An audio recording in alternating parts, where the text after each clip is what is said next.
Salut tout le monde et bienvenue dans cette nouvelle revue de presse. On démarre avec le barrage électrique du soir entre l'AS Monaco et le PSG. Les deux clubs français s'affrontent en 16e de finale de Ligue des Champions.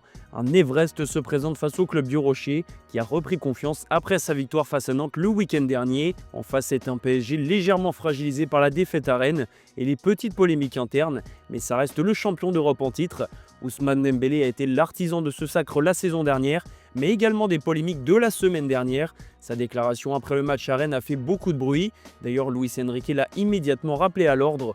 Le match d'après pour le Ballon d'Or qui s'est fait une petite frayeur hier à l'entraînement avec une douleur à la jambe. Il devrait malgré tout pouvoir tenir sa place, mais il faudra suivre son état de forme avec attention vu son passif de blessure cette saison. Hier en conférence de presse, Luis Enrique et João Neves ont été interrogés sur les déclarations de Dembouz. Il y a toujours beaucoup de bruit autour du PSG, il faut l'accepter, a simplement déclaré le coach parisien.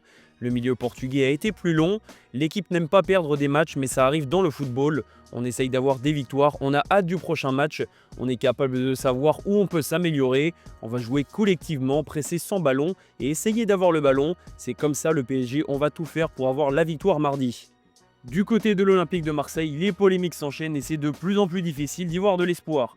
La commanderie a été taguée hier soir et le message est clair. Le départ de Pablo Longoria est réclamé par une partie des supporters. Franck McCourt est présent à Marseille ce mardi et il n'aura pas tardé à prendre une décision pour le moins surprenante.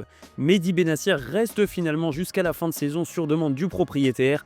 Il pilotera l'ensemble des activités sportives alors que le rôle de Pablo Longoria évolue vers des responsabilités institutionnelles, un déclassement plus qu'inattendu. Franck McCourt a déclaré dans un communiqué envoyé par mail aux médias « En tant que propriétaire du club, je viens à Marseille et prends une fois de plus mes responsabilités pour que le club reste concentré sur ses objectifs, particulièrement la qualification pour la prochaine Ligue des Champions et un parcours exemplaire en Coupe de France. Sous la supervision de Mehdi Benacer, la nomination d'un nouvel entraîneur sera bientôt annoncée. Mon ambition pour le club reste intacte, mobilisons-nous au service de l'OM ». Direction la presse espagnole où le journal Marca met le cap sur Lisbonne pour une revanche très attendue. 3 semaines après le but d'Anatoly Troubin à la dernière minute, Benfica retrouve le Real Madrid en barrage de Ligue des Champions. Gloire ou enfer, titre la presse espagnole. Après la grosse désillusion de la dernière fois, le Real revient au Portugal avec un esprit revanchard mais surtout plus de confiance. Kylian Mbappé est de retour mais Benfica aussi a des armes. D'ailleurs, José Mourinho a confié en conférence de presse qu'il n'y avait pas besoin d'un miracle pour éliminer le Real Madrid. Le Special One connaît parfaitement son adversaire, il connaît aussi ce type de match en jeu et sait que la performance de la dernière fois peut aider ses joueurs. Malgré tout, Mourinho a beaucoup de respect pour son adversaire et encore plus pour Álvaro Arbeloa, l'entraîneur qu'il a eu sous ses ordres. Me gustaría mucho de eliminar al Real Madrid, pero me gustaría mucho que Álvaro ganase la Liga y que Álvaro quedase en el Real Madrid por muchos años, porque pienso que es un entrenador con mucha capacidad y un chico con mucho madridismo dentro y con la personalidad para entrenar al Madrid, que no es para todo. Restons en Espagne et parlons de la Liga. C'est désespérant, titre ce mardi le Journal Sport, après la nouvelle défaite du Barça qui s'est incliné 2-1 sur la pelouse de Gérone. Quelques jours après la claque reçue contre l'Atlético de Madrid, Barcelone voulait rebondir et récupérer la première place du championnat. C'est raté et en plus le Barça laisse le Real prendre le trône de leader. C'est un derby sous haute tension qu'on a vécu hier, avec un pénalty manqué de Lamine Yamal, une ouverture du score de Pau Cubarsí, avant que Thomas Lemar n'égalise et que Gérone finisse par l'emporter avec un but en fin de match. Comme toujours, ou du moins très souvent quand il y a défaite, l'arbitre y est pour quelque chose. Je ne parlerai pas de l'arbitre, a simplement déclaré Hansi Flick après la rencontre, mais le technicien allemand a tout de même eu quelques mots sur l'homme en jaune. Les Barcelonais se plaignent notamment d'une faute sur Jules Koundé lors du deuxième but de Gérone. Et au-delà de la faute non sifflée, ils sont scandalisés par le fait que la VAR ne se soit pas occupée de cette action.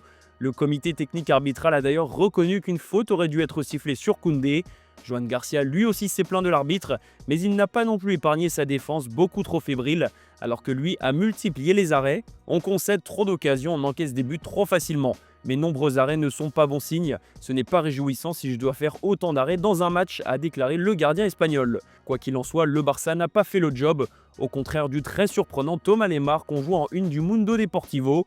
Il était porté disparu depuis très longtemps et petit à petit on retrouve le joueur que l'on a connu du côté de l'AS Monaco. Lemar a inscrit son deuxième but avec Gérone et celui-ci a une importance capitale puisqu'il permet à son équipe de prendre 3 points précieux dans la lutte pour le maintien. Ça fait même 2 buts sur les 2 derniers matchs pour le champion du monde 2018 qui n'avait pas marqué en championnat depuis la saison 2022-2023. Thomas Lemar enchaîne ces derniers temps et c'est une belle lueur d'espoir dans sa carrière qui prenait un chemin délicat ces dernières saisons. En route pour l'Angleterre où une information très surprenante figure en une du Daily Star. Manchester United songerait à recruter Alexis Mac Allister, le milieu de terrain argentin de Liverpool.